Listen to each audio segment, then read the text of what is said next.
Welcome back to another episode of the VGB-Sides, where we take a look at games that were either overlooked, underrated, or objectively bad, and highlight some of their awesome music.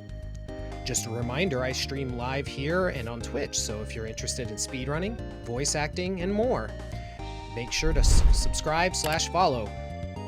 Now with that obligatory intro out of the way, let's get into this week's video.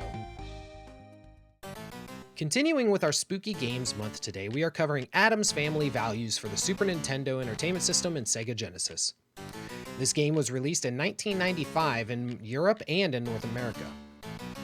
While I usually try to highlight some of the more interesting aspects of the games I cover or the production, there really isn't too much to talk about on this one that you may not already know had you played the game.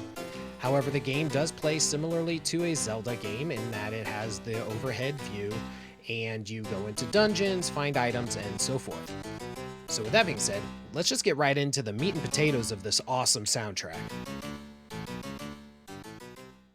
One thing that I feel with Ocean Software games that they did a great job of is on the Super Nintendo was being able to make soundtracks for games that were not only just full of bops and bangers, but also quite atmospheric.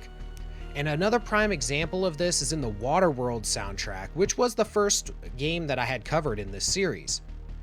Now, Dangerous Terrain plays in many areas of the overworld of the game. The track goes so well with its use of a minor progression to give the sense of dread, but also it is quite atmospheric, and if you pair that with the rain and lightning storms going on throughout the sound effects, it fits extremely well. Take a listen.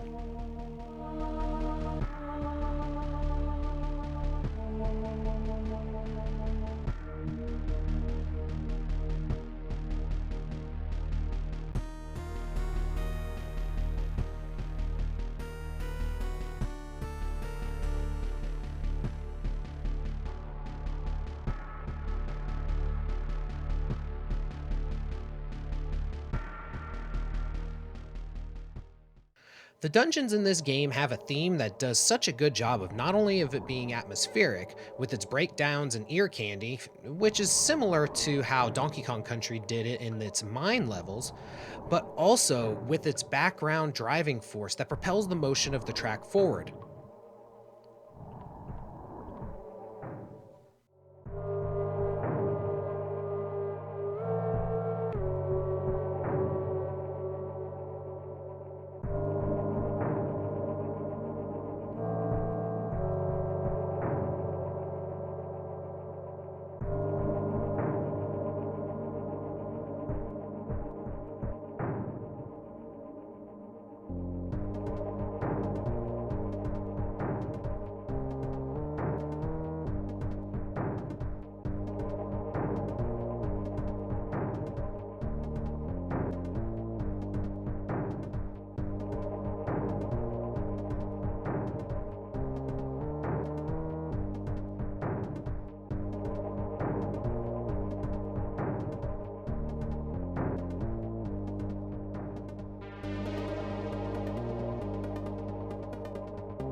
Deadly Flowers is definitely one of my favorite tracks in this game.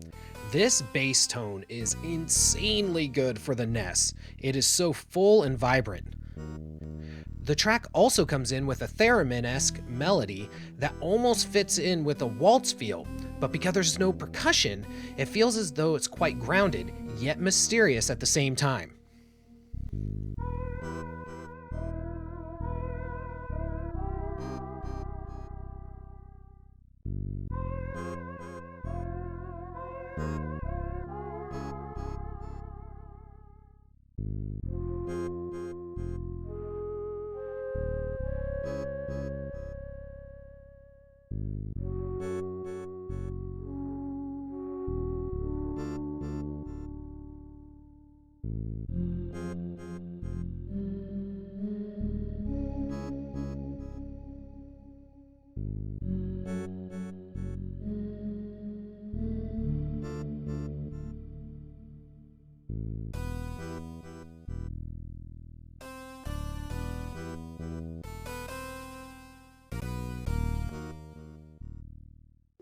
House of the Dead plays near the end of the game, and damn if this track doesn't get me pumped. It does such a good job of building it up, bringing in a beat in halftime, and then ramping up the energy even further while bringing the beat into full time and still keeping up the creepy vibe.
Well, that does it for another episode of the VGB-Sides. If you like video game music related content, be sure to like and subscribe and all that other fun stuff. I really appreciate you taking the time to watch this little series of mine. Oh, and that reminds me, one more thing. Did you hear about the guitar killer? Apparently he wasn't scary at all, just a bunch of loose frets.